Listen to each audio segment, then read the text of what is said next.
Muy buenas, chicos. Ok, en esta sesión, como les decía, voy a hablarles sobre la diferencia entre los segmentos y la prosodia. Y bueno, pues van a aprender mucho. Entonces, vamos a empezar. Yo voy a compartir aquí mi am, eh, pantalla. Bueno, ok, entonces, ¿qué tenemos aquí? Lo que les digo, vamos a hablar sobre fonología segmental y suprasegmental. De lo que vamos a hablar en esta clase en particular es que primero vamos a retomar un poco eso de los ámbitos de acción de la fonética y la fonología brevemente para poder contextualizarnos. Vamos a revisar y a profundizar un poco sobre la emergencia de las unidades fonológicas, de lo que ya hablamos en algún momento, pero otra vez vale la pena recordarlo, que tiene que ver con la emergencia histórica y ontológica, y también sobre el proceso que nos lleva de lo potencial, luego al uso y luego a la categorización. Vamos también a ofrecer una definición, la mejor que podamos ofrecer por el momento, de lo que es un segmento y de lo que son los suprasegmentos o la prosodia en general. Y en particular nos vamos también a tratar de hacer un énfasis en la distinción de lo que es un sonido, un alófono y un fonema, que son tres cosas diferentes, todas relacionadas entre sí, pero no son exactamente lo mismo. Y una vez ustedes reciben esta información, les digo, es información, son términos técnicos que ustedes como profesionales tienen que saber. Entonces, tienen que saber la diferencia entre estos tres temas. Y pues, por supuesto, les voy a presentar el alfabeto fonético internacional, que sirve para principalmente describir y representar consonantes vocales. También sirve para representar sistemas prosódicos, aunque no es la mejor herramienta para la prosodia, pero tiene algo interesante allí. Y bueno, y vamos a hablar un poquito de algo que se llama transcripción ancha y transcripción estrecha. Entonces, ok, empecemos. Yo les había dicho ya hacía un par de semanas, años, siglos, es que uno ya no sabe con esto de la pandemia, hombre, por Dios, pero bueno. La última vez que hablamos de esto, yo les decía que los mecanismos de expresión de las señales de habla para la comunicación tienen tres dimensiones relacionadas todas entre ellas. Lo primero es ese fundamento corporal y físico, el hecho de que necesitamos un cuerpo, de que nosotros manipulamos el cuerpo, los gestos, los sonidos que usamos y además, pues que existe eso, existe, por lo menos en señales acústicas del habla, existe el sonido, el aire, la manera como el aire y el sonido están distribuidos de manera tal que nosotros podemos además, entre otras cosas, pues percibirlo, pero después codificar y decodificar. Eso es el fundamento corporal. En términos de ejecución y producción y percepción, lo que llama la atención, lo que tenemos que recordar es que los sonidos no simplemente son sonidos en general desorganizados o lo que sea, sino que nosotros intentamos producir sonidos que sean eh, eh, pues eso, precisos. Entonces, por ejemplo, no es lo mismo simplemente decir que decir la palabra casa. Y la palabra casa requiere que nosotros tengamos un control sobre nuestra lengua y de producir el sonido primero y luego la A y luego la S y luego la A. Y todo eso se produce con un cierto de organización. El sonido en casa está dentro del contexto entre dos vocales y bueno, entonces el contexto en el que se producen unos ciertos sonidos y cómo se ejecuta la producción de tales sonidos, cómo nosotros recibimos esos sonidos dentro de ciertos contextos y los entendemos como tales, eso tiene que ver con la ejecución. Y son realizaciones reales de usos reales del lenguaje en un contexto real. Pero además nosotros también tenemos una tercera dimensión que son los esquemas y las estructuras que surgen de allí. Entonces, yo les decía en algún momento, hoy vamos a ver esto con más detalle, pero yo les decía hace un momento también que a medida en que nosotros estamos practicando y usando realmente, en uso real, estamos usando los sonidos, nosotros empezamos a crear esquemas y estructuras de cómo se organizan y cómo se jerarquizan los elementos de las señales de habla. Entonces, esos son los tres dimensiones de los mecanismos de expresión. Y una de las cosas que nosotros hablamos también es que yo les decía que la relación entre fonética y fonología es que la fonética y la fonología se encargan de estudiar las tres cosas, pero la fonética se centra principalmente en el fundamento corporal y en alguna parte en la ejecución, mientras que la fonología se basa principalmente en los esquemas y estructuras que emergen a partir de la ejecución. Y entonces, pues se solapan. La disciplina de la fonética y la disciplina de la fonología están conectadas entre ellas justamente por la ejecución. Pero bueno, entonces, ya contextualizados un poco así como estamos, retomemos un poco lo que yo les decía de cómo emergen este tipo de unidades lingüísticas. Y yo les hablaba en algún momento del desarrollo evolutivo, del desarrollo filogenético de las señales de habla y de la comunicación y del lenguaje en general, ¿no? Entonces, pues yo les decía que uno primero que nada desarrolla mensajes globales, ideas generales. Y yo les decía que hipotéticamente muchísimos años atrás, cuando todavía estábamos desarrollando nuestras habilidades humanas, una de las cosas muy probables que cuando nos comunicábamos era que nosotros emitíamos ciertos gruñidos, hacíamos gestos, hacíamos señalamientos para poder indicar mensajes importantes contextuales en los que estábamos. Y a medida en que nosotros fuimos usando y usando cada vez más, ejecutando, by the way, ejecutando estos usos, nos fuimos dando cuenta de que las señales que estábamos produciendo podrían discretizarse, podrían partirse. Y entonces empezamos también a reconocer partes de los mensajes, a reconocer palabras dentro de esos mensajes y luego también las podríamos reorganizar y todo eso. Una de las cosas que también vino con eso es que a medida en que nosotros estábamos reconociendo esos grupos de información, las palabras y organizaciones entre frases y todo eso, al mismo tiempo nosotros estamos desarrollando nuestras habilidades motoras y entonces nuestro tracto supraglotal, nuestro tracto vocal en general, se fue adaptando y al mismo tiempo también los sonidos a los que nosotros estamos usando también se van adaptando a ciertos usos en la realidad. Eh, este tipo de desarrollo histórico que ocurrió en términos de la especie durante millones de años, se recapitula en el desarrollo ontogenético y entonces ustedes observan en los bebés cuando van creciendo cómo los bebés, bueno, esto yo ya se los había dicho, comunican primero ideas generales. Las ideas generales de los bebés son pues muy primitivas en cierto sentido. Estoy molesto, algo me molesta, ¿sí? Y digamos, es una sensación de hambre. Entonces lloro porque hambre, ¿sí? O acabo de ensuciar el pañal, entonces lloro porque ensucié pañal, ¿sí? Pero son cosas muy generales. Eh, También, por ejemplo, más adelante, mientras el niño reconoce mejor y mejor su mundo y su universo y sus interacciones con la gente, empieza también a darse cuenta de que por ejemplo, pueden jugar con juguetes, ¿no? Y entonces el niño empieza a tratar de interactuar con, digamos, con su madre o con sus caretakers, ¿no? Empieza a jugar al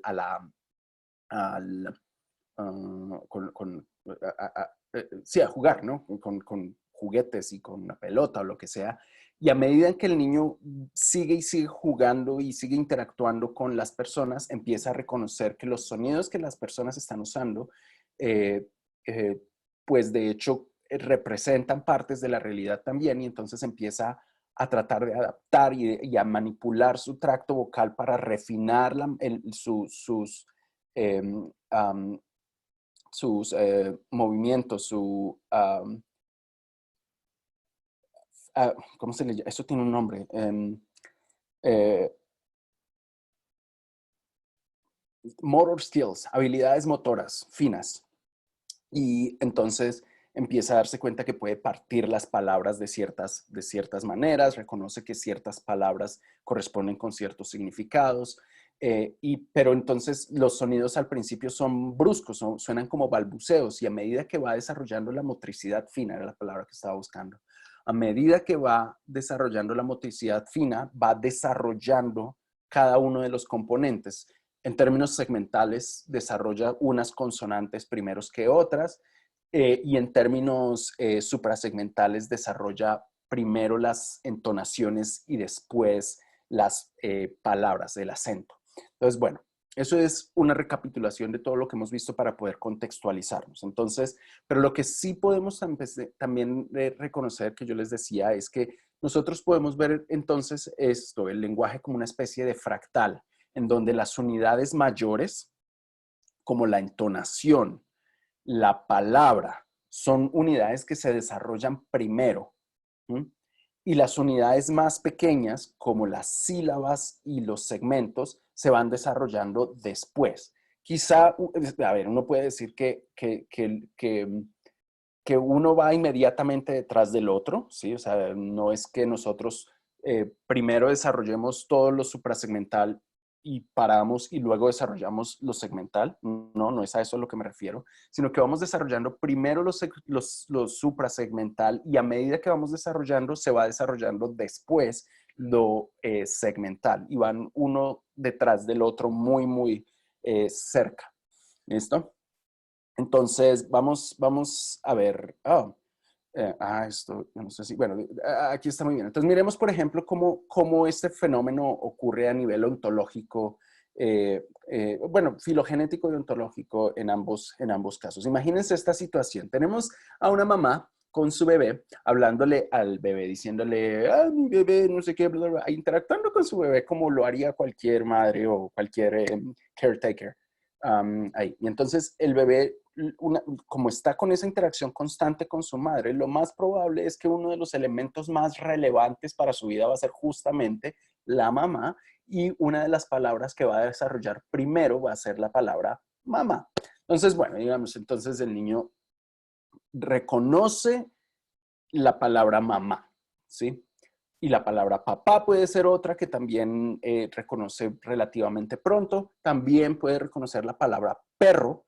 Y les digo, ahí está, esto que estoy usando aquí es la representación del alfabeto fonético internacional. Ahí dice perro y no pero. Más adelante se van a dar cuenta por qué, pero por ahora ahí dice perro. Ok, entonces, y también reconoce quizá la palabra pelota, etc. Entonces, ¿qué pasa? El niño empieza a escuchar estas palabras y las está escuchando constantemente, e incluso está intentando producirlas. Pero entonces el niño empieza a reconocer algo, que dentro del concepto, dentro de la palabra mamá, hay unos sonidos que suenan muy parecidos, ¿sí? Y entonces reconoce que, que empieza con y luego a, y luego y luego a. Entonces y son muy parecidos, ¿cierto? Y entonces el bebé empieza a partir de los usos y de lo que percibe, empieza a abstraer el esquema, la idea general, ¿sí? Y eso se convierte en una idea abstracta para el niño. Ahora, que si es consciente, que si el niño entiende conscientemente que eso es el sonido el sonido M, eso probablemente no, pero sí es una representación mental con la que viven las personas, y eso es cierto, porque lo sabemos, porque al final del día lo usamos, ¿sí? Es conocimiento intuitivo, por llamarlo de alguna manera. Entonces, ok. Lo mismo ocurre con los otros elementos de la cadena hablada. Entonces, el niño empieza a reconocer en la palabra papá la P inicial y la P segunda, y se da cuenta que ambas P son como más o menos como parecidas, ¿no? Suenan más o menos a lo mismo. Pero además, eso P aparece también en otras palabras, como en perro y en pelota. Entonces, el niño empieza a darse cuenta que hay un esquema que se puede abstraer de muchas palabras, y que en últimas es el esquema del sonido P. ¿Mm? Y entonces fíjense cómo a este nivel, primero teníamos el nivel de las palabras y ahora estamos al nivel de reconocimiento de los segmentos. Los segmentos emergen a partir de las palabras. Y entonces tenemos esto, m, p, igual ocurre con r, igual con l, con tu, con todas, básicamente con todos los segmentos. ¿Mm? Así ocurre con todos. Entonces, lo que pasa es entonces es que tenemos primero el balbuceo general. A eso es lo primero, eso es sonido puro. Sonido sin mayor especificidad en cuanto a cómo se ejecuta y cuál es la diferencia entre un sonido y el otro. No, para eso es puro sonido. Lo siguiente es que producimos más o menos de manera diferenciada y precisa cada uno de los sonidos. Ahí es donde obtenemos eso, precisión, ejecución. Eso es lo segundo. Y a eso, desde ya les digo, les vamos a llamar alófonos. Ahorita les explico más al respecto. Y luego, a medida en que nosotros abstraemos de esos usos cotidianos y de la precisión, abstraemos categorías, a esas categorías las vamos a llamar fonemas. ¿De acuerdo? Sonido, alófonos, fonemas. Más sobre este tema en unos minutos, pero ok.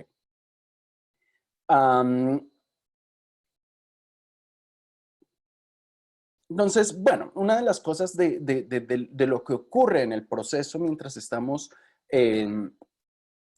abstrayendo categorías, una de las cosas que ocurre es que nosotros, a medida en que vamos abstrayendo y categorizando, vamos perdiendo mucho del significado inicial. Entonces, fíjense, ¿qué significa la palabra mamá? Pues, hombre, la palabra mamá, en términos generales, significa, bueno, esta persona que cuida de ti durante tus primeros años, probablemente es tu mamá biológica, aunque no necesariamente, y bueno, etcétera. O sea, la definición que para ustedes funciona mejor como mamá, con esa nos va a servir. Ok, pero entonces toda esta secuencia de sonidos tiene un significado. ¿Qué pasa? Cuando nosotros empezamos a identificar las unidades que los componen, nos damos cuenta que el significado de m ya no es... ¿Qué significa m? ¿Sí? ¿Qué significa m? Pues m ya no tiene mucho que ver con el significado de la palabra de la que venía, aunque tal vez. Entonces, lo que les quiero decir con eso es que antes de que se identifiquen los segmentos hacen parte de la palabra y por lo tanto hacen parte de su significado.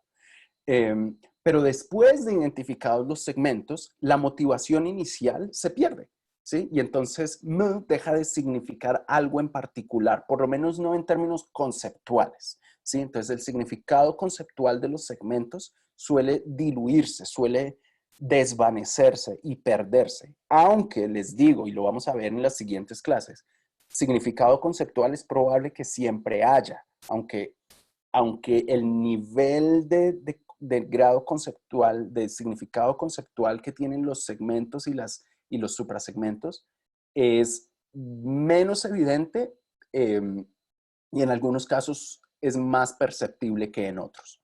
Entonces, bueno. Y por último, bueno, ya, sí, y por último hay casos extremos en los que simplemente, pues es que el significado conceptual ya no aparece y únicamente nos quedamos con quizás significado social y definitivamente con significado estructural. Pero bueno, ¿cuál es el significado? Les digo desde ya, ¿cuál es el significado estructural de M?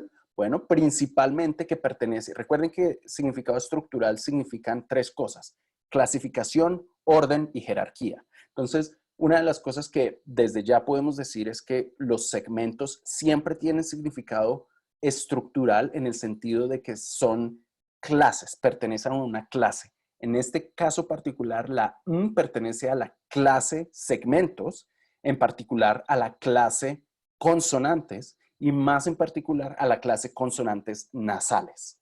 ¿De acuerdo? Lo otro, eso es en cuanto a la clase, pero además en cuanto a la organización y jerarquía, que nos vamos a dar cuenta en las clases sobre consonantes más adelante, las consonantes y en particular las nasales suelen ocurrir en su gran mayoría antes de una vocal, casi nunca ocurren en grupos de otras consonantes y únicamente existen junto a una sola consonante después de una vocal, que es la S. Entonces, ese es el orden. Pero además, tienen una jerarquía en particular, y es que las nasales no pueden ser centro de sílaba, o en muy pocos casos pueden ser centro de sílaba, eh, y normalmente son, de hecho, colas de las sílabas. Eh, Sobre la sílaba también vamos a hablar en alguna clase que ustedes van a ver, pero bueno, les estoy adelantando mucha información como para que se ubiquen un poco. Pero bueno, entonces, ok. Entonces vamos a tratar de dar entonces una definición un poquito más precisa, tanto para suprasegmentos como para segmentos. Entonces empecemos con bueno, con ambos. Entonces, fíjense cómo aquí yo tengo separados estos dos elementos. Todo lo que pertenece al mundo de los segmentos, es decir, consonantes y vocales, todo eso pertenece a una sola clase, que es lo que les digo, la clase de los segmentos. Mientras que las unidades que están en un nivel superior, que son las sílabas, el acento, el ritmo y la entonación, todas esas pertenecen al mundo de la prosodia. Entonces, les voy a dar un ejemplo rápidamente de cada uno de estos. La entonación. La entonación tiene que ver con cómo modulamos. De hecho, a ver si yo tengo aquí. Bueno, sí, aquí está. Les voy a dar una definición mucho más clara. Prosodia. ¿Qué significa prosodia o suprasegmentos? Yo estoy usando los dos términos de manera intercambiable. Prosodia y suprasegmentos son básicamente lo mismo. Hay quienes, ahí puede haber un debate allí, pero vamos a por lo pronto a decir que es lo mismo. Entonces, ¿qué es la prosodia? La prosodia viene del griego, de la palabra griega pros, oda, que significaba hacia el canto. Es decir, es el estudio del canto, de la melodía del habla y de su relación con las funciones comunicativas. Entonces, la prosodia es el estudio de la musicalidad del lenguaje. Melodía, ritmo, todo ese tipo de cosas. Y bueno, les digo, se conoce también como suprasegmental. ¿Cuáles son las dimensiones de la prosodia? Primero, el acento, que es básicamente lo que nos permite cortar palabras. ¿Sí? Es lo que nos permite, esta palabra empieza aquí, termina aquí y tiene una prominencia en cierta posición. ¿Listo? Y dado que tiene ciertas prominencias, nosotros reconocemos que cada palabra funciona como una plantilla. En la clase sobre el acento vamos a describir esto con muchísimo más detalle, ¿de acuerdo? La sílaba en particular está el acento está compuesto por unos elementos básicos que son las sílabas. Y las sílabas, por el momento, las vamos a definir como una delimitación de un golpe de aire que da surgimiento a la unidad que tiene bordes, que es un centro y las colas, ¿de acuerdo? Y básicamente tiene un núcleo y unas colas, ¿de acuerdo? Entonces, cuando hablemos sobre el acento y la sílaba, esto se va a hacer muchísimo más claro. Pero déjenme darles un ejemplo de ambas cosas desde ya para que se den cuenta. La diferencia, por ejemplo, entre, digamos, las palabras término y terminó. Término y terminó. Va así. Tantata y tantata. Tantata y tantata.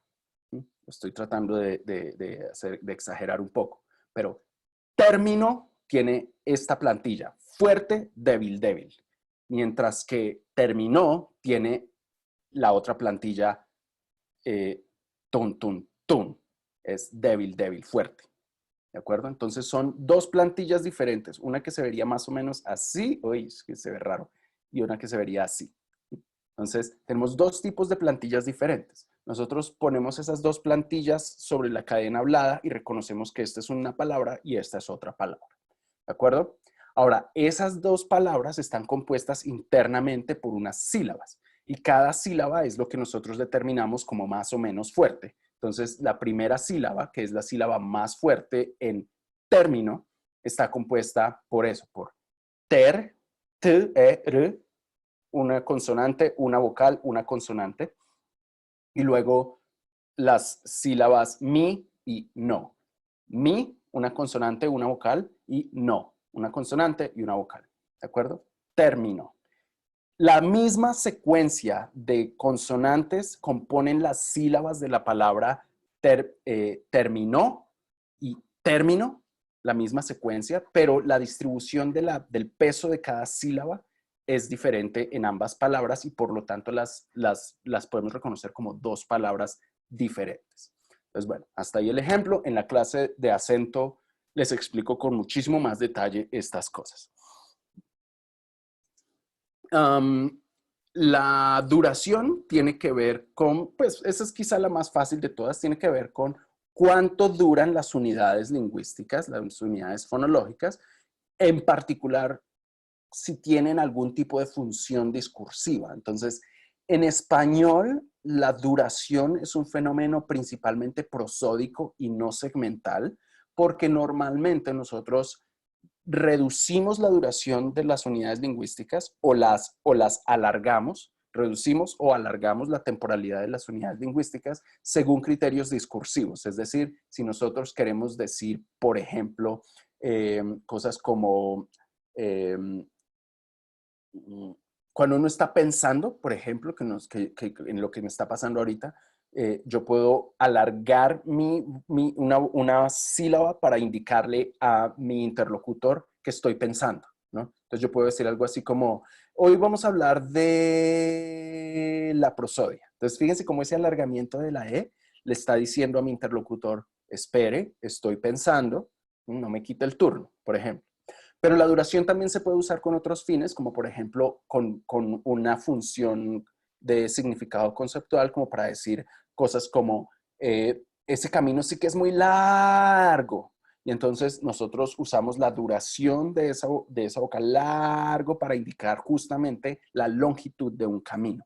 Entonces, esos son algunos de los tipos de funciones de la duración. La entonación tiene que ver con la modulación de la frecuencia fundamental para organizar la información también discursiva y a niveles superiores de la palabra, pero también puede aplicar en algunos casos al nivel de la palabra. Y entonces la entonación es una de las cosas que mejor se reconocen, quizá los hablantes del día a día lo reconocen y pueden decir cosas como, es lo que ustedes reconocen como la diferencia entre una pregunta y una afirmación, ¿no? Entonces que yo diga cosas como, hoy es martes versus hoy es martes. Entonces, fíjense cómo es la misma secuencia de palabras, pero la entonación cambia, ¿sí? Yo puedo decir, hoy es martes. O, hoy es martes. Esa diferencia entre la entonación de la primera y la entonación de la segunda, en la primera la entonación va descendente, en la segunda va ascendente. ¿Sí? La frecuencia fundamental baja en la primera y sube en la segunda. Y esa subida o bajada en la frecuencia fundamental le informa a la persona que nos está escuchando. La primera es una afirmación, la segunda es una pregunta, sí o no, ¿cierto? Entonces, bueno, es eso. Entonces, es modulaciones de la frecuencia fundamental para comunicar algo. Nosotros también podemos usar la entonación en otros diferentes usos, como por ejemplo, usar la frecuencia fundamental para hablar de cosas pequeñas y entonces decimos, hay un pajarito chiquito y subimos la frecuencia fundamental chiquitito aquí, pero también podemos decir, no, es que ese oso es un oso gigante y bajamos la frecuencia fundamental. Y entonces ahí vemos significado conceptual en la entonación. Y otra vez, de la entonación vamos a hablar muchísimo más en la clase dedicada justamente a eso. En el ritmo, podemos reconocer que, bueno, este es uno de los, quizá uno de los más complejos de todos, pero es básicamente un patrón que emerge por la interacción de todo esto, de acento, duración y entonación. Y lo que ocurre es que nosotros, al estar combinando todas estas estrategias prosódicas, terminamos hablando con un ritmito que bien nosotros podríamos escuchar que suena algo así como una cosa así. Pero bueno, y resulta que cada lengua, aparentemente inglés, español, chino, quechua, suajili, todas las lenguas suelen tener patrones rítmicos diferentes justamente porque tienen patrones prosódicos diferentes. Entonces, bueno, del ritmo vamos a hablar también en la clase específica de ritmo. Entonces, estas son las 4 dimensiones de la prosodia. Si ustedes están interesados en hacer su proyecto de investigación en alguna de estas áreas, lo ideal es que se vayan por el camino de la prosodia, de los suprasegmentales, pero obviamente tienen que hablar conmigo sobre esto antes de tomar la decisión. Entonces, bueno. Ahora vamos a hacer un ejercicio para empezar a hablar un poco sobre las consonantes y las vocales. Y que bueno, este ejercicio también nos va a ayudar un poco también a entender cómo funciona la prosodia, pero ustedes se van a tener que dar cuenta por su propia mano, porque yo aquí no tengo un ejemplo específico para eso, pero lo que funciona para los segmentos también va a funcionar en cierto sentido para la prosodia. Lo que quiero que hagan es que van a escribir en sus cuadernos las siguientes palabras. Esta y esta. Bueno, el nombre de ese personaje ahí, ¿sí? ¿Quién es ese personaje ahí? ¿Sí? ¿Sí se dan cuenta quién es? Que ahí está, ya, mejor. Bueno, entonces, ¿listo? ¿Ya lo escribieron en sus cuadernos? Ok, bueno, listo. Pues ahora lo que quiero que noten es que, fíjense, en el primer caso, ustedes escribieron probablemente bebé, ¿cierto? En el segundo caso, tierra redonda, y en el tercero, David. Bueno, que si no escribieran tierra redonda, bebé y David, pues bueno, el ejercicio eh, tal vez no les funcionó en particular en ese caso, pero la idea es esta. Si ustedes escribieron la palabra bebé, tierra redonda y David, quiero que miren lo que está pasando. Miren la primera palabra, bebé. Fíjense cómo la primera letra de esa secuencia de letras está típicamente en mayúscula, mientras que la segunda letra está en minúscula, ¿cierto? Entonces, ahí ya empezamos a notar algo. ¿Qué estamos notando? Uno, que, bueno, que el sonido B de bebé y el sonido B de bebé, el segundo sonido, pues lo reconocemos como básicamente el mismo, ¿no? Es B y ya, y se acabó. Pero fíjense que escrituralmente son dos cosas muy diferentes. El primero es una cosa más grande y tiene dos casi semicírculos, mientras que el segundo es más pequeño y solamente tiene uno. Entonces, eso que nosotros representamos visual, gráficamente, como dos elementos diferentes, en nuestras mentes cuenta como uno solo. ¿Sí? Entonces, y está dentro de la misma palabra. Ahora miremos el segundo ejemplo. En el segundo ejemplo, el sonido R de tierra está escrito con dos letras, mientras que el sonido R de redondo está escrito con una sola letra. Además, las letras de tierra son letras minúsculas, letras pequeñas, mientras que la R de redonda es una letra mayúscula, ¿no? Entonces, nos damos cuenta otra vez, ese sonido que nosotros intentamos representar allí visualmente es básicamente el mismo, es que es R, pero lo estamos representando visualmente de maneras muy diferentes. Entonces, bueno. Y lo mismo ocurre con David. D y D de David son supuestamente el mismo sonido, pero los estamos representando de manera diferente. Entonces, ¿qué es lo que está pasando? Esto es una cosa rara, es decir, esto lo damos por supuesto, pero cuando nos ponemos a analizarlo es que esta cosa es muy rara. ¿Cómo es posible que estemos usando dos métodos de representación gráfica para lo mismo? Pues es absurdo. Pero vamos a ver que no es tan absurdo, porque de hecho es justamente eso de lo que yo les estoy hablando. Fíjense cómo aquí nosotros empezamos a reconocer eso que tienen que ver con la posición, con la precisión de la realización de elementos y la esquematización. Entonces, una de las cosas que nosotros reconocemos es que, primero, si el sonido B ocurre al principio, nosotros lo representamos de manera gráfica con una mayúscula. Y si ocurre en la mitad, lo escribimos con una minúscula. Entonces, precisión. Cada elemento debe realizarse de manera precisa en el contexto en el que se debe realizar y punto. No podemos o no deberíamos escribir en minúscula la primera y en mayúscula la segunda. Eso sería un error de precisión en la ejecución de un sonido o de una escritura en este caso, ¿no? Lo mismo con tierra redonda. Es que si escribimos en mayúscula y una sola letra para tierra y en minúscula y en dos letras para redonda, es que estamos cometiendo un error de precisión en la ejecución de la escritura. ¿De acuerdo? Entonces tenemos que ser precisos en la manera en cómo. Bueno, y lo mismo con David. La D inicial mayúscula, la D final minúscula. Ok.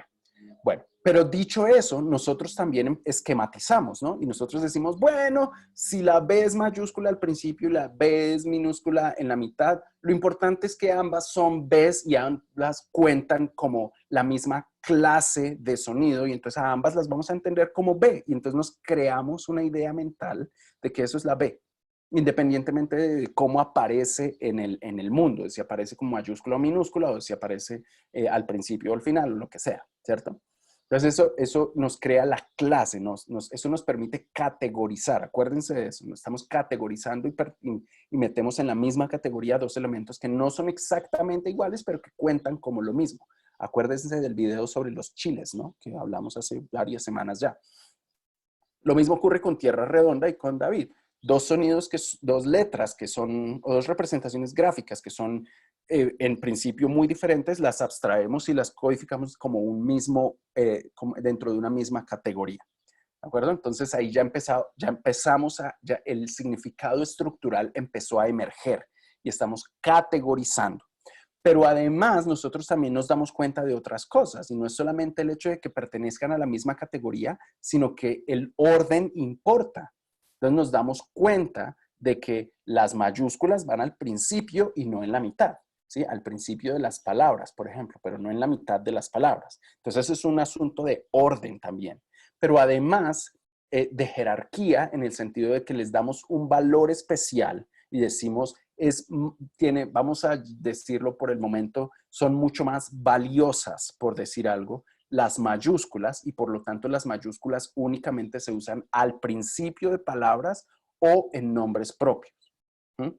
Pero toda otra tiene un valor inferior y por lo tanto se escriben en todo otro contexto. Entonces fíjense cómo emerge clase, organización y jerarquía en la secuencia de eso. Ahora, yo les estoy dando ejemplo de escritura, ¿sí? Pero eso de lo que ustedes ven ahí escrito, eso también ocurre al nivel de lo sonoro, ¿de acuerdo? Y esto va a ser una cosa importantísima que de ahora en adelante ustedes van a tener que, mejor dicho, desligarse de todo lo que han creído en el mundo y empezar a pensar diferente. Y es que los sonidos del habla y las letras de la escritura son dos cosas muy diferentes, pertenecen a ámbitos muy diferentes, ¿ok? Una cosa es cómo suena algo y la realidad física de los sonidos. O, y la realidad física de la escritura, que es tinta en papel o píxeles en una pantalla. ¿Sí? Son dos realidades muy diferentes. Además, cumplen funciones muy diferentes. Nosotros hablamos constantemente en sonidos, no en letras.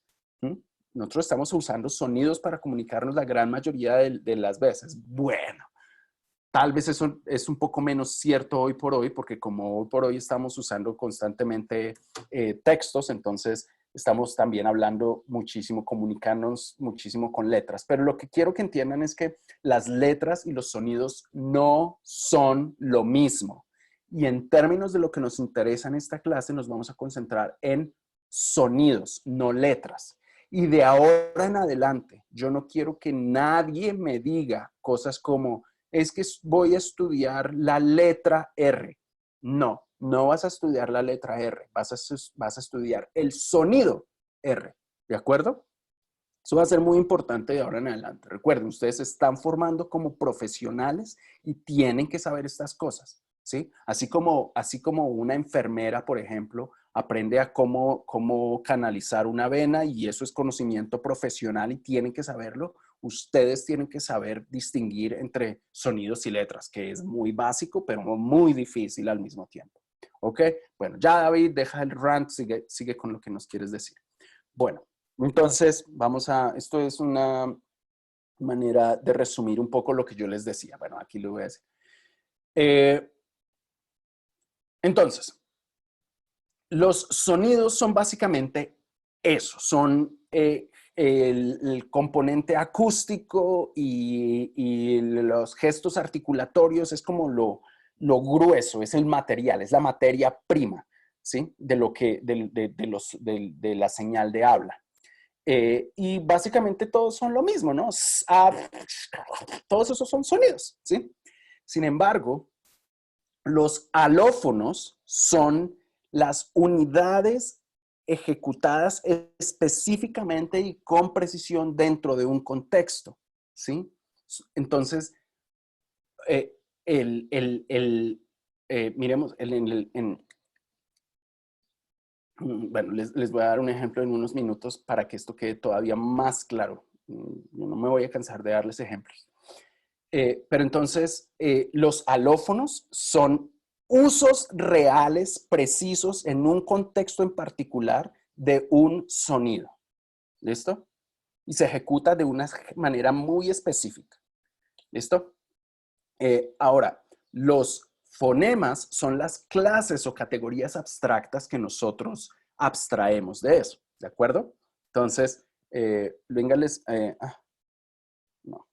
Les voy a usar, usemos este ejemplo aquí rápidamente para que quede claro. Este es un ejemplo de escritura, entonces por favor no se me vayan a confundir, pero por ahora, para que entiendan. En el ejemplo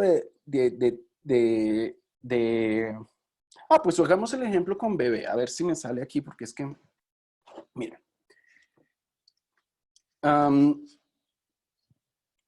Si ustedes le preguntan, por ejemplo, a alguien que acaba pues, de tener un niño y le dicen, hey, entonces, ¿qué? Cuéntame, háblame de tu niño, ¿no? Entonces, lo más probable es que le van a decir, bueno, lo que pasa es que hoy el bebé se despertó y hizo tal cosa y lloró, o lo que sea. Si ustedes escuchan cómo la gente habla, se van a dar cuenta que la persona probablemente dice el bebé. Miren, miren, miren. El bebé. Bebé. ¿Mm? En el primer sonido, la B se realiza con ambos labios y se cierran ambos labios. B. Mientras que en la segunda, los labios no se cierran. O sea, esto así. B. Bebé. Bebé. Escuchen a la gente, ¿sí? Entonces, pues es que esos son dos sonidos diferentes. B y son dos sonidos diferentes. Y sin embargo, nosotros entendemos que ambos sonidos pues hacen parte de la misma categoría, ¿no? Entonces, vamos a ver. Lo que yo les decía, sonido, alófono, fonema. Sonido, b, ambas cosas básicamente son lo mismo, ¿no? Son cosas que va saliendo aire, que se modifica por el tracto vocal, etcétera, etcétera, ¿sí? Pero alófonos, el primero se realiza de cierta manera, b, y el segundo de otra manera, b. ¿Listo? Este es un alófono, este es otro alófono, son diferentes, ¿de acuerdo? Y ahora, fonema, tanto este alófono como este alófono los voy a entender como pertenecientes a la misma categoría B. ¿De acuerdo? Eso es lo que quiero que ustedes entiendan. Sonido, alófono, fonema. Ok, vamos a ver. Espero que eso sea claro. Como les digo, todo signo lingüístico tiene los tres tipos de significado que los conceptos iniciales y potenciales normalmente informan sobre características sensoriales, funcionales. Regresen al video sobre los tipos de significado para que recuerden de lo que yo les estoy hablando con esto del significado conceptual, que después en un contexto específico, en un uso real, nosotros podemos determinar de qué tipo de sonido se trata. Entonces, por ejemplo, sabemos que si es muy probablemente ese sonido está en el contexto entre dos vocales. Entonces, el significado contextual del sonido es entre dos vocales. Y el significado contextual del sonido b es inicial de palabra. ¿De acuerdo? Entonces, ok. ¿Ya? Listo. Y además su significado social puede también existir allí. Y entonces podríamos decir que Hay personas, digamos, de clase, por decir algo, una tontada, las personas de clase alta dicen bebé, pero, todos los demás nosotros decimos B, ¿sí? Entonces, podríamos decir que si una persona pronuncia B, la segunda B dice bebé, podríamos decir, esa persona es como de clase alta o de algún grupo especial, no importa. Bueno, el asunto es un ejemplo tonto, pero es para que se den cuenta de cómo el contexto en el uso de un sonido nos habla de algo. Entonces, muy bien. Y por último, el carácter esquemático es que las categorías abstractas se organizan y se jerarquizan, que es lo que ya les he dicho mucho. Entonces, bueno, aquí están los ejemplos que yo les quería dar ya con sonidos del español. Y entonces, ya les decía, los sonidos son realizaciones físicas reales. Entonces, fíjense cómo esta palabra, la palabra aquí, dados, lo voy a pronunciar lento. Dados, dados, dados. Entonces, fíjense cómo el primer sonido, D, el segundo sonido, yo también podría, ¿saben qué significa, no? La cosa esa con la que uno juega, que tiene 6 lados y tiene puntitos y uno la juega, bueno, ya saben de qué, ¿sí? Bueno, espero que sí. Un dado. Okay. Nosotros también podríamos producir esa palabra de manera un poco diferente. Yo podría decir algo como dado, dado, dado. Es un poco raro para mí producirlo así, pero si alguien lo produjera así, ustedes recibirían esa información y dirían, sí, ya entiendo, me estás hablando de lo mismo, del aparatito ese con el que se juega. Ok, entonces los alófonos d y d no necesariamente distinguen significado conceptual. No necesariamente, aunque tal vez, ¿sí? Pero siempre tienen significado contextual, ¿sí? Es decir, sí sabemos que un sonido que se realice de X o Y manera muy probablemente está en X contexto y no en Y contexto, ¿de acuerdo?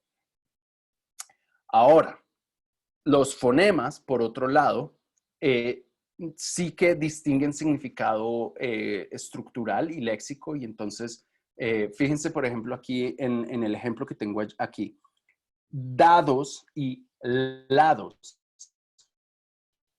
El da y el segundo sonido, la, da, la. Produzcan ustedes también. Entonces, fíjense que esa diferencia entre d y l, esa sí que importa.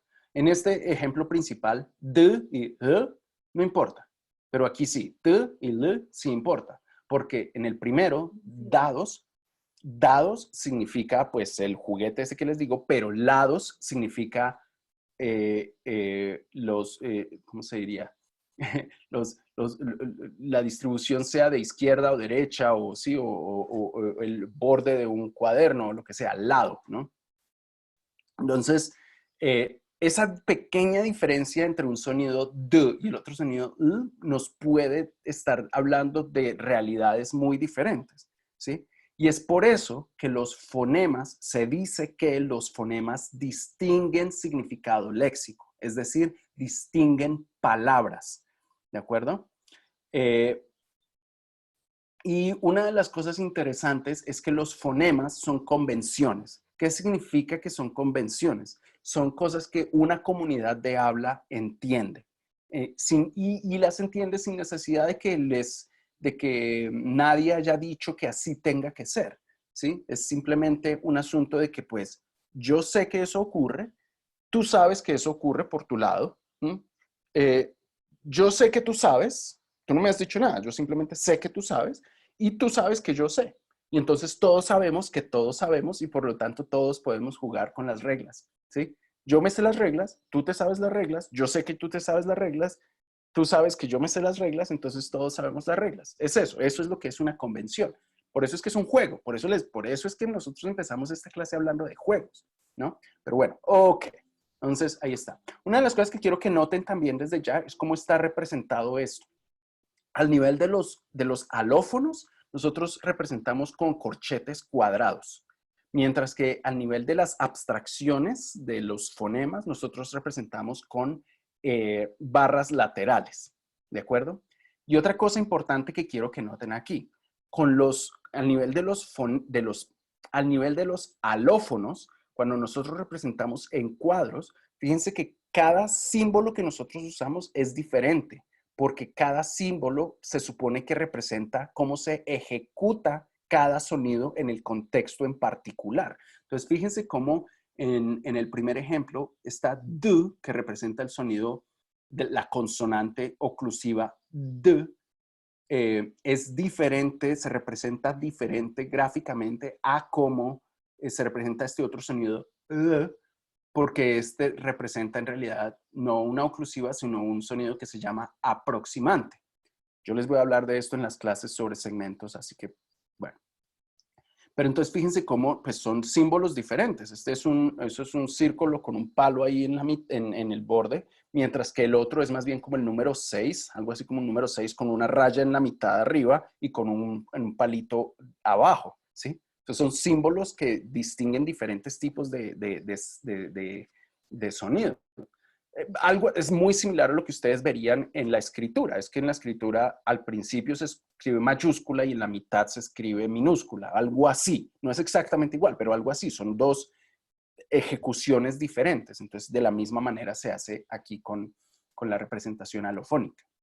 Con la representación fonémica no hay necesidad, porque nosotros sabemos que el primer sonido D y el segundo sonido cuentan como la misma cosa y entonces los representamos ambos con el mismo símbolo, que en este caso los vamos a representar con el símbolo de la oclusiva sonora, pero no siempre es el caso. Entonces, ¿cuándo es el caso? De eso vamos a hablar en las clases específicas sobre las consonantes, sobre cada consonante, pero es para que noten desde ya la diferencia entre alófonos y fonemas. Entonces, muy bien. Bueno. ¿Cuántos elementos, segmentos se identifican en español? Pues todos estos, los segmentos del español son, a ver, contemos porque a mí siempre se me olvida. 1, 2, 3, 4, 5, 6, 7, 8, 9, 10, 11, 12, 13, 14, 15, 16, 17, 18, 19, 20, 21, 22, ¿no? Entonces, 17 consonantes, 5 vocales. Esas son las del español. Y los segmentos no son lo mismo que el alfabeto, es lo que yo les decía.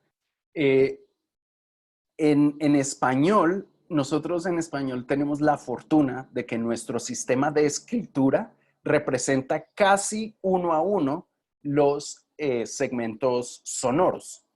Pero eso no es el caso para todos. Entonces, en inglés, eso no es el caso. En inglés usa exactamente el mismo, bueno, casi exactamente el mismo alfabeto que usamos en español, pero en inglés, el inglés tiene muchísimas más vocales que el español, por ejemplo. El español únicamente tiene 5 vocales fonémicas, 5 categorías de vocales. A, E, I, O, U. Pero en inglés existen, pues puede haber un rango dependiendo de dónde se habla el inglés, pero el inglés puede tener hasta 16 vocales. O sea, 16 vocales que no están en el alfabeto, ¿sí? Y entonces una de esas vocales que no está en el alfabeto es la vocal schwa, que es la que nosotros usamos casi siempre que usamos el artículo the, cuando decimos, por ejemplo, the phone is ringing, ¿sí? The phone is ringing. El artículo THE, esa vocal no es una E, la E es una E, pero sí, es E. Y esa vocal no tiene representación en el alfabeto típico, ¿sí? Nosotros tenemos que buscar un alfabeto que realmente representa los sonidos del lenguaje de manera más directa. ¿Eso qué significa? Que el alfabeto que nosotros usamos para escribir típicamente no nos sirve para escribir los sonidos del habla. Necesitamos otra cosa. ¿Qué es lo que necesitamos? Pues, ¡tarán! El alfabeto fonético internacional, que en inglés se conoce como International Phonetic Alphabet, cuyas siglas son IPA, que son exactamente las mismas siglas de un tipo de cerveza y que ustedes van a ver a los Si ustedes entran a los grupos de lingüística en Facebook o en Instagram o todo eso, se van a dar cuenta que siempre hay un juego ahí entre los lingüistas que dicen que si les gusta IPA, entonces que si les gusta la cerveza y bueno, bla, bla, bla, bla. Comentario aparte, no importa. Hablemos del alfabeto fonético internacional. Sí, este chiste me gusta. Porque también es una pelea medio tontica que tienen los lingüistas internamente, que es chistosa y todo, pero es que hay quienes pelean que la morfología es mejor, hay quienes pelean que la fonética es mejor. Y una de las cosas que hace chévere saber sobre fonética es que tú aprendes a escribir en alfabeto fonético internacional y puedes leer lo que dice ahí, ¿sí? Parece que estuvieras escribiendo en una lengua diferente. Es muy chévere. Pero bueno, entonces vamos a ver. Les presento al alfabeto fonético internacional. El alfabeto fonético internacional lo pueden encontrar en el módulo de esta semana para que lo puedan ver con más calma y lo puedan usar de ahora en adelante. Y básicamente tiene se ve así como una serie de cuadros, ¿no? Entonces, el alfabeto es básicamente una compilación de todos los segmentos que se consideran fonemas, o sea, categorías abstractas, identificadas en todas las lenguas del mundo, ¿sí? Entonces, los lingüistas se han puesto a estudiar todas las lenguas del mundo y a ver cuáles de los sonidos que usan los hablantes de las lenguas del mundo son fonémicos y luego todos esos fonemas los ponen en un solo alfabeto, ¿sí? Que es este. Voy a hacer un paréntesis aquí que vale la pena, necesito decir esto, no me puedo quedar con las ganas de decir esto. Cuando yo digo todas las lenguas del mundo, me refiero a todas las lenguas orales, porque las lenguas de señas también tienen un sistema fonológico, lo que pasa es que no son sonidos, son otras cosas, son gestos manuales y faciales y corporales, de los cuales nosotros no estamos hablando en esta clase, pero es importante que sepan que existen, es importante que sepan que las lenguas de señas también tienen su propio sistema de representación, también son lenguas y que, bueno, y que vale la pena estudiarlas. El español es una lengua principalmente, se ha estudiado principalmente la información sonora y se ha dejado de lado un poco la información gestual y por eso pues, y además esto es una clase introductoria a los sonidos, los mecanismos de expresión del español, entonces por eso casi no le hacemos énfasis al pero sí que es importante y van a ver que sí, van a ver que en otras ocasiones sí importa. Pero bueno, ok, más como para que no se nos olvide que las lenguas no son solamente sonidos, sino también pueden ser gestos. Okay, bueno, listo. Entonces, es una herramienta que permite entonces estandarizar la transcripción de los sonidos segmentales porque pues justamente nos dimos cuenta que hay alfabetos que no reflejan toda la posibilidad de sonidos que podrían expresar en términos de sonoros en el habla. Entonces, esta herramienta es una de las que mejor ha funcionado. No es la mejor y no es la única, pero es un estándar y la usan absolutamente todos los lingüistas del mundo. Es susceptible a cambios, por supuesto, pero vamos a aprender lo que hay. ¿Listo? Miren, muchachos, siempre hay algo mejor por hacer, siempre. Nunca nada es perfecto, pero es bueno saber que hay algo con lo que podemos contar y que se puede mejorar. Entonces, ok, bueno, entonces, ¿qué más les puedo decir? Entonces está el cuadro de consonantes, que son este de aquí arriba, este cuadro grandote que está ahí arriba. Está el cuadro de otro tipo de consonantes que están aquí abajo. Después, ahorita les voy hablando uno por uno de cómo funciona esto. Está el cuadro de las vocales, que es todo este pedazo de acá. Y luego hay otras cosas que se llaman diacríticos, que es este cuadro grandote de aquí abajo, que son básicamente símbolos que cuando uno los combina con los sonidos, las consonantes o las vocales, representan sonidos más específicos. Ustedes me vieron usar uno en el ejemplo de dados, en el que la letra esa que parece un número 6 tiene un palito abajo. Ese palito de abajo es un diacrítico y sirve justamente para representar que es un sonido abierto. Pero vamos con calma. Después les explico con más calma todo esto. Y otra de las cosas que incluye es herramientas para la notación de prosodia y suprasegmentales, que es esto de aquí, en lo que ustedes pueden ver eh, eh, duración y entonación, pero no es la mejor herramienta para hablar sobre mecanismos suprasegmentales. Hay otras que han sido un poco mejores, uno que se llama el sistema TOBI, T-O-B-I, TOBI. Ay, me lo traduce como el nombre Toby, no. T-O-B-I.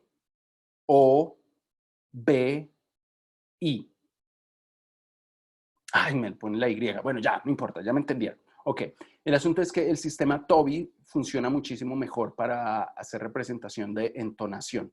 De ese sistema no vamos a hablar mucho en esta clase, a menos de que alguien específicamente lo necesite y yo les puedo ayudar un poco con eso. Pero el AFIS sí que es necesario que todos lo sepamos. Muy bien. Entonces, bueno, entonces miren, aquí está. Este es el cuadro de las consonantes. Esto es importantísimo para aquellos de ustedes que quieran irse por el camino de las consonantes, porque de algún tipo de consonante, porque aquí esta es la manera en cómo van a poder describir exactamente el fenómeno que quieren estudiar. Entonces, el cuadro de las consonantes tiene 3 dimensiones, ¿de acuerdo? Tiene esta dimensión de aquí arriba, que le vamos a llamar punto de articulación. Tiene esta dimensión de aquí vertical, que le vamos a llamar modo de producción. Y tiene una tercera dimensión que es el hecho de si un símbolo fonético aparece a la izquierda o a la derecha dentro de un cuadrito. Y a eso lo vamos a llamar la sonoridad. Entonces vamos a ir despacio. Entonces, en los puntos de articulación lo que podemos ver es que cada punto de articulación está dividido según las partes del tracto vocal. Entonces están los labios, bilabial, labiodental, dental, alveolar, postalveolar, retrofleja, que es una cosa que después de eso casi no vamos a tener que hablar mucho, pero es una posición de la lengua principalmente. Retrofleja, ¿qué más dije yo? Palatal, que tiene que ver con el paladar, velar, con el velo del paladar, uvular, con la úvula, faringal, con la faringe, y glotal, con la glotis, ¿cierto? Con la laringe, pues. Entonces, fíjense cómo, desde ya, quiero que se fijen cómo la distribución de cada punto de articulación es icónica con la distribución de las partes del tracto supraglotal, ¿sí? ¿Sí? Que va desde lo más anterior hasta lo más posterior, ¿cierto? Desde lo más anterior, lo bilabial, hasta lo más posterior, lo glotal. ¿De acuerdo? Ok. Entonces, listo. La segunda dimensión, los modos de producción. Entonces tenemos las oclusivas, que en inglés se llaman plosives, oclusivas, nasales, vibrantes múltiples, que en inglés se llaman trills, vibrantes simples, que en inglés se llaman taps o flaps, fricativas, laterales, laterales fricativas y laterales en general, y las aproximantes. Bueno, pues lo que quiero que noten de esto por ahora es que esto es un poquito menos perfecto que la distribución de los puntos de articulación, pero los modos de articulación tienen que ver con la obstrucción. Si recuerdan, yo les hablé en algunas oportunidades antes sobre la escala de sonoridad. Y yo les decía que la escala de sonoridad tiene que ver con cómo unos sonidos son más obstruyentes y otros son más sonantes, ¿no? Y les decía que eso es un continuo. Y yo les decía que los más obstruyentes son los que obstruyen por completo el paso del aire y los sonantes son los que dejan fluir el paso del aire más libremente. Y entonces lo que nos damos cuenta es que en la parte de arriba suelen ubicarse los sonidos más obstruyentes y en la parte de abajo suelen ubicarse los sonidos más sonantes. Ahora, esto es un poco debatible porque hay quienes dicen que las nasales no son más sonantes que obstruyentes y las fricativas son más obstruyentes que sonantes. Yo personalmente pienso así. Yo creo que las nasales son menos obstruyentes que las fricativas, pero eso es una discusión un poco que en últimas no nos lleva a mayor ¿cómo se dice? A mayor solución, ¿sí? Entonces, por el momento, simplemente lo importante es que tenemos que saber es que los modos de producción tienen que ver con cómo se obstruye el paso del aire. Se obstruye por completo, entonces es una oclusiva. Se deja pasar el aire por la nariz, entonces es una nasal. Se deja que alguna de las partes del tracto supraglotal vibre libremente, entonces eso es una vibrante múltiple, como rrr o como brrr. ¿Listo? Si simplemente hay un toquecito, entonces a eso les vamos a llamar vibrantes simples, como la r en pero, ¿sí? O caro o cara, r en cara.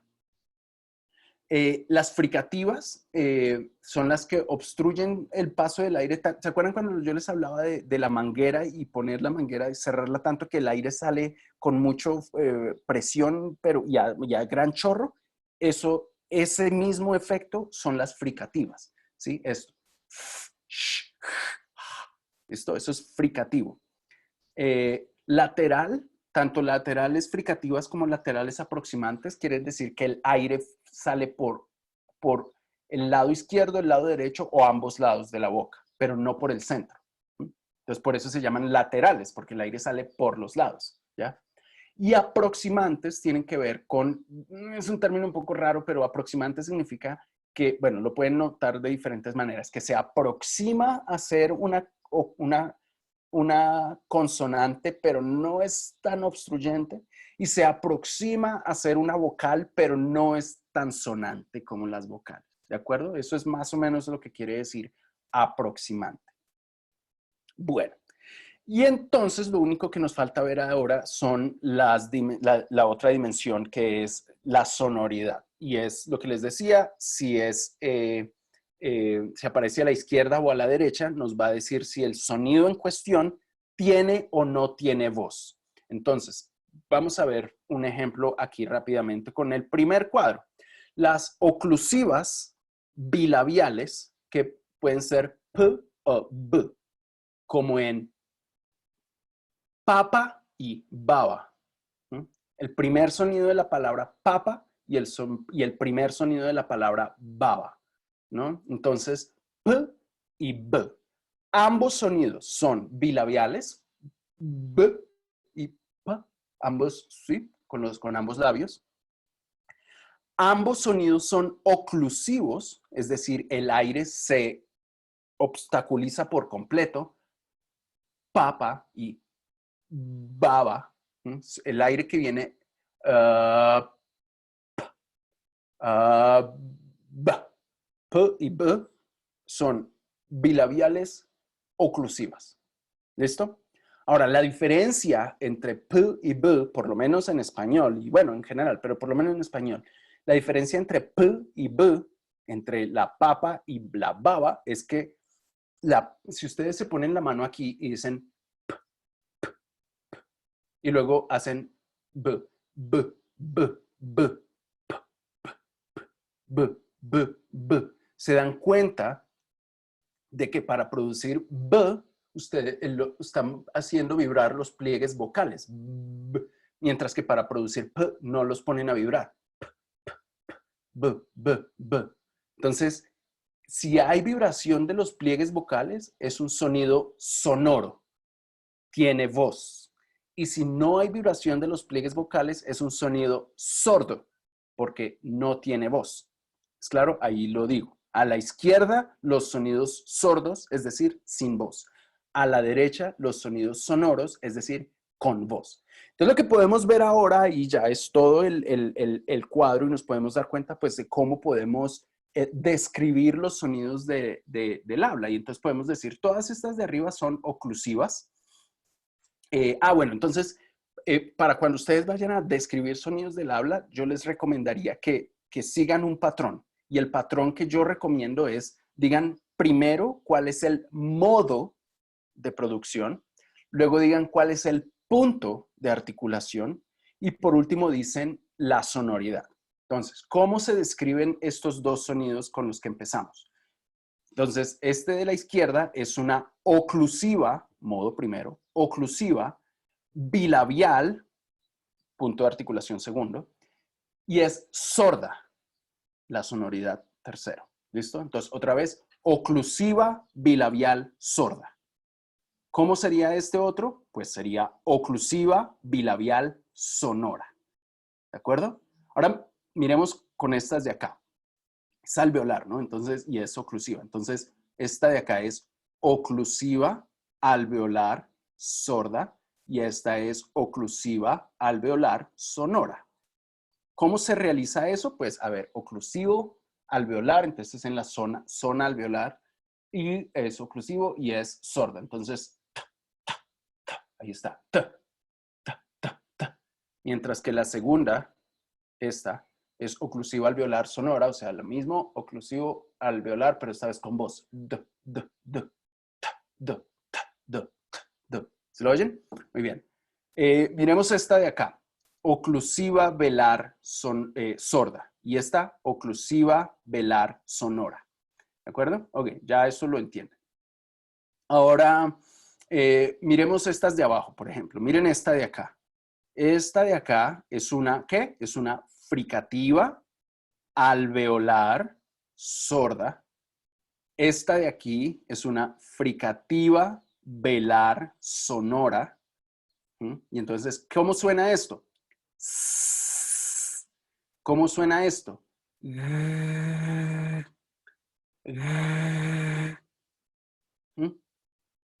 ¿Cómo suena esto? Es una fricativa velar sorda. Fricción en el velo sin voz. ¿Sí? ¿Sí ven? A ver esta. ¿Qué es esto? Te parece una B, pero no es exactamente una B. Esto que está aquí es una bilabial fricativa sonora. Entonces, bilabial fricativa sonora. Y esta, bilabial fricativa sorda. ¿Cómo soplar? ¿Se lo ven? Ok.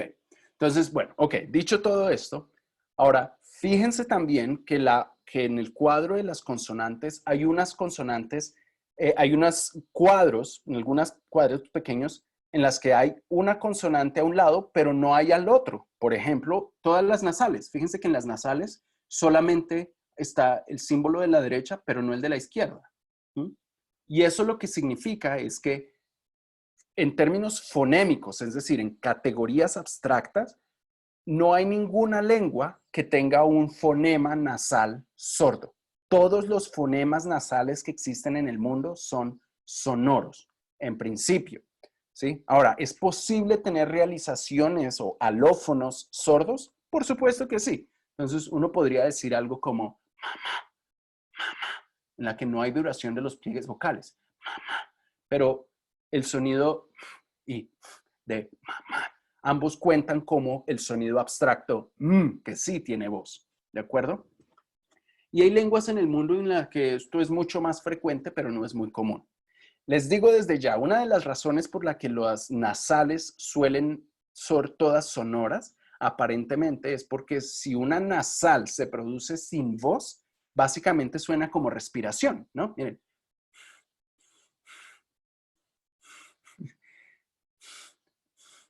Es que no hay mayor diferencia. Para que una nasal se reconozca como tal, tiene que haber resonancia en la cavidad nasal. Y para que haya resonancia en la cavidad nasal, pues tiene que haber sonido, voz que resuene en esta cavidad. Y bueno, pues ok. Entonces esa es una de las razones por las que las nasales no tienen pares sordas sonoras, solamente tienen sonoras. Lo mismo o una cosa parecida ocurre con los otros sonidos que no tienen versiones sonoras. Ahora quiero que miren otra cosa. Hay cuadros en los que es que no hay nada. Y hay cuadros que son blancos y hay cuadros que son grises. Entonces, ¿qué significa eso? Los cuadros en los que no hay nada, que son blancos, significa que son sonidos que sí que se pueden realizar, ¿sí? Es decir, es físicamente posible y de hecho hay lenguas que tienen esos sonidos como alófonos, como realizaciones, ¿sí? Pero no como fonemas, ¿sí? Y entonces uno se puede imaginar, por ejemplo, una bilabial, a ver, digamos, una vibrante simple bilabial sonora, como un toquecillo ahí rápido.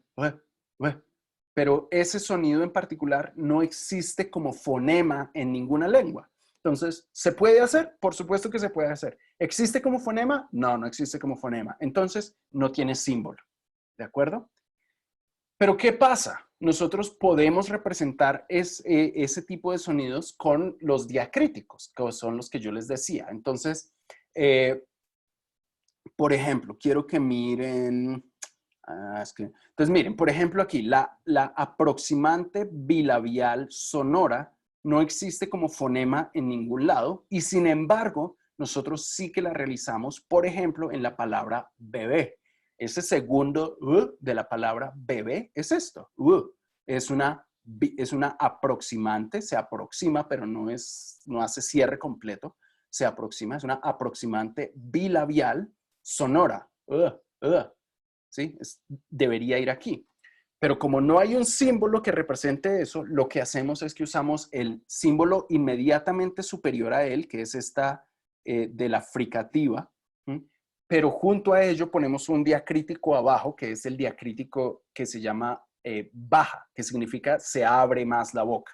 Entonces, para poder usar los diacríticos uno tiene que pues, empezar a usar mucho el alfabeto, pero bueno, les voy informando desde ya que hay sonidos que necesitamos representar usando diacríticos que no están simplemente aquí en el cuadro de consonantes. Bueno, por último, los cuadros grises son sonidos que se consideran imposibles físicamente de producir. Entonces, miren, por ejemplo, una lateral bilabial. Las laterales bilabiales son, pues yo no sé si difícil, pero yo no sé si imposible, pero por lo menos extremadamente difícil. O sea, como, bueno, aparentemente sí es posible, pero no es muy común ni muy, ¿sí? Pensemos en otra, un poco más. Miren, una vibrante múltiple palatal. Vibrante múltiple palatal significa ¿qué? Significa que si esta es la parte de arriba de la boca y este es el paladar, y lo que toca el paladar es el dorso de la lengua, es que el dorso de la lengua es una cosa gruesísima que no vibra, ¿sí? En cambio, la punta de la lengua, el ápice de la lengua, ese sí que puede vibrar, ¿no? Pero esto no puede vibrar. Entonces, una realización vibrante múltiple palatal se considera imposible. Bueno, repito, yo no es que crea que sea 100% imposible, sino que es virtualmente imposible, ¿sí? Es virtualmente imposible. Muy bien, bueno, entonces esto es el cuadro de consonantes. Voy a terminar con el cuadro de las vocales y dejamos allí. Bueno, sí, miren, era lo que les quería decir. El cuadro de consonantes básicamente sigue ese patrón de los puntos de articulación y la apertura. Ya, eso es lo que estoy mostrando aquí. Bueno, esto era un ejercicio que me gustaría que hicieran ustedes allá, pero ya, dejemos así. Las vocales. El cuadro de vocales se lee un poco diferente al cuadro de las consonantes. La manera en como nosotros describimos las vocales también es con 3 dimensiones, pero las dimensiones son un poco diferentes. ¿Cuáles son las dimensiones? Bueno, anterior, las vocales que se realizan en la parte enfrente de la boca, anterior, central y posterior. ¿Listo? Eso es lo que significa front, central, and back. Anterior, central y posterior. ¿De acuerdo? En este ángulo. Y en la dimensión vertical, tenemos nivel de cierre. Entonces tenemos abierto, medio cerrado. Otra vez. No, tonto yo. Otra vez. Cerrado, eso es. Cerrado, medio abierto y abierto. ¿Listo? Entonces tenemos esas dos dimensiones, anterioridad y posterioridad, apertura o cierre. ¿Listo? Esas son las dos principales. Y la tercera dimensión es el redondeamiento de los labios. Los labios están relativamente estirados o relativamente redondeados. ¿Sí? Estirado, redondeado. Y eso se ve en los pares. Entonces, si un par aparece a la izquierda, si un elemento aparece a la izquierda, los labios están estirados. Si aparece a la derecha, significa que los labios están redondeados. ¿De acuerdo? Entonces, vamos a ver cómo funciona esto con un ejemplo. Empecemos con la primera vocal que aparece aquí, la vocal I. La vocal I es una vocal cerrada. La boca está casi que toda cerrada, casi. La lengua está adelante, por eso se llama anterior. Y además los labios están estirados. I. La lengua se mueve hacia adelante un poco. I. ¿Listo? Y los labios están estirados. I. Y miren cómo está abierta la boca. I. ¿Listo? Ahora, miremos la vocal A. La vocal A es casi que todo lo contrario. Está abajo. A. I. A. I. A. ¿Sí lo ven?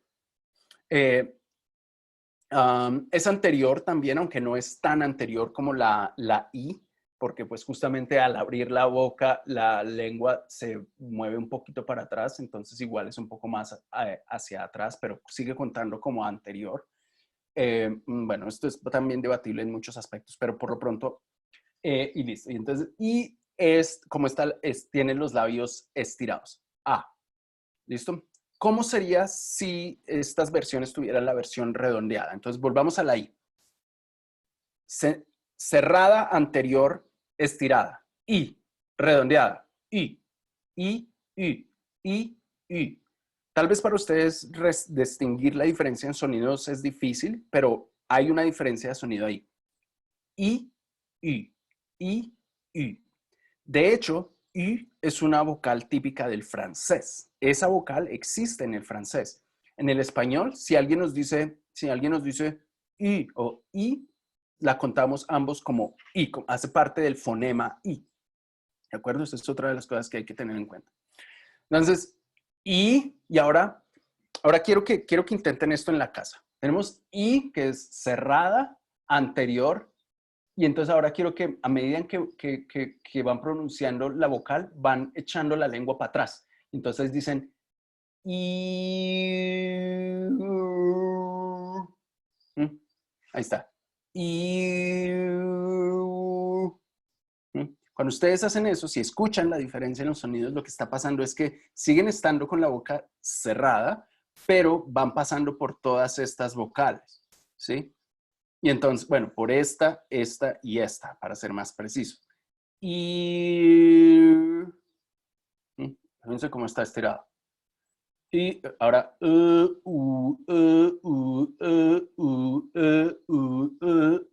¿sí escuchan? El redondeamiento cambia la característica de la vocal, ¿no?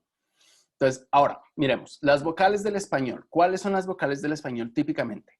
Estas. I, E, A, O, U. Esas son las 5 vocales que tiene el español. Pero fíjense todas las posibles otras vocales que se pueden producir, dependiendo de qué tan abierta o qué tan cerrada esté la boca, de qué tan adelante o atrás esté la lengua y de qué tan redondeados estén los labios, ¿no? Y tenemos toda esa cantidad. Yo les voy a mostrar después un cuadro de la diferencia entre las vocales del español y el inglés, pero fíjense desde ya la gran variedad que puede haber. Y una de las cosas que nosotros nos damos cuenta es que el español, cuando hablemos de las vocales del español, esto va a ser más claro, pero en el español, todas estas vocales de aquí, todas estas, nosotros las contamos como I. Y todas estas de acá, nosotros las contamos como E. Y todas estas de acá las contamos como A. Y todas estas de acá las contamos como O y estas de acá como U. ¿De acuerdo? Entonces, Pero en inglés, no. Esta vocal es E, pero esta es otra vocal y no se pueden confundir. Y esta es otra vocal y esta es otra vocal. Entonces, bueno, ok, dense cuenta cómo va la vaina. Entonces, ok, esas son las tres dimensiones de las vocales, de cómo leer el cuadro de vocales. Y también les digo, está basado muy icónicamente en cómo está el tracto vocal. Ustedes lo pueden ver ahí, fíjense. Cerrada arriba, abierta abajo, anterior adelante, posterior atrás. Y bueno, lo del redondeamiento sí es menos obvio allí, pero bueno, listo. Ok, ahora última cosa antes de que se me vayan a ir. Transcripción fonética, hay dos tipos. Una cosa que se llama transcripción ancha y otra que se llama transcripción estrecha. La transcripción ancha es básicamente la transcripción fonémica, ¿no? La más abstracta, la que decimos, bueno, dado, son dos sonidos sí diferentes, pero en últimas cuentan como lo mismo, entonces vamos a usar el mismo símbolo de, y ya, ¿listo? Entonces es muy poco detallada, es muchísimo más general y nos permite en muchos casos como ir rápido en lo que estamos escuchando, ¿no? Pero la transcripción estrecha, esa sí que tiene mucho más detalle y es más acercada al nivel de las instancias, de las realizaciones específicas, tiene mucho más detalle y es el tipo de transcripción que usamos principalmente para hablar de los fenómenos específicos de los que estamos estudiando, ¿no? Entonces, fíjense cómo estas dos transcripciones, el viento del norte, ¿sí? En esta transcripción simplemente están los segmentos así de manera general, pero en esta está muchísimo más detallada la información, empezando porque los puntos distinguen cada sílaba, por ejemplo, el, bien, to, el, norte, ¿sí? Cada punto es una sílaba diferente. Además tenemos una marca de las prominencias acentuales, bien, nor, son las sílabas fuertes en esta secuencia. Y además fíjense que dado que ciertas consonantes tienen sus diacríticos específicos, ¿no? Entonces miren que esta t en realidad tiene una realización con un diacrítico abajo que desde ya les adelanto quiere decir que es una oclusiva sorda que tiene un poquito de voz, ¿sí? Y por eso se le llama sonorizada. Y el diacrítico de sonorizado es este, ¿sí? Este que se ve como un triangulito, una cosa así.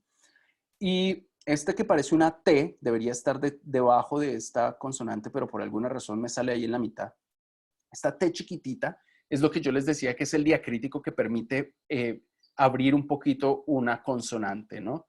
Entonces, y bueno, y puede haber muchos otros diacríticos. A lo que voy es, las transcripciones fonémicas suelen hacerse con transcripción ancha y las transcripciones alofónicas suelen hacerse con transcripción estrecha.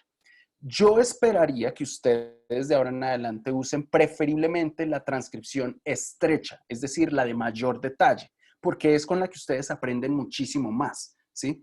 Entonces, les recomiendo que aprendan a usar estos dos tipos de transcripción. Y para eso, pues obviamente, pues valdría la pena que miren el cuadro de los diacríticos en donde se van dando cuenta más o menos de cuándo usar cada uno de estos símbolos. Entonces, bueno, ¿qué es esto? Dejemos hasta ahí, ok. Entonces, bueno, yo creo que ya les he dicho una gran cantidad de las cosas que les puede interesar, que necesitan saber sobre los segmentos y la prosodia. Y con esta información ustedes se pueden dar mejor cuenta de por dónde se quieren ir. Entonces, ustedes quizá, les digo, ustedes quizá quieren estudiar cómo ciertas entonaciones de ciertos grupos les gusta más, ¿no? Entonces, ustedes quieren estudiar por qué los mexicanos, por ejemplo, siempre terminan hablando como con entonación ascendente, mientras que los colombianos siempre con entonación descendente. No sé, eso es una tontada, ¿no? Pero digamos que eso es lo que quieren. Entonces, si eso es lo que quieren, pues váyanse por el camino de la prosodia y los suprasegmentos.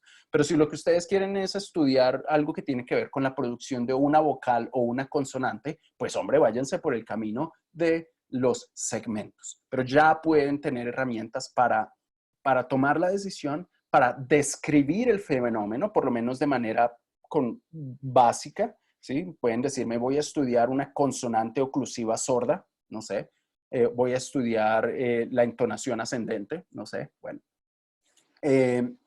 y bueno, y ya pueden tomar mejores decisiones y están aprendiendo muchísimo, ¿no? Eso espero. Entonces, bueno, listo. Eso es todo por ahora. Creo que... sí, bueno, eso es todo por ahora. Y ya, y entonces sigamos las instrucciones tal como hemos acordado en nuestra última reunión. Cualquier cosa, estamos en contacto. Y pues, chao.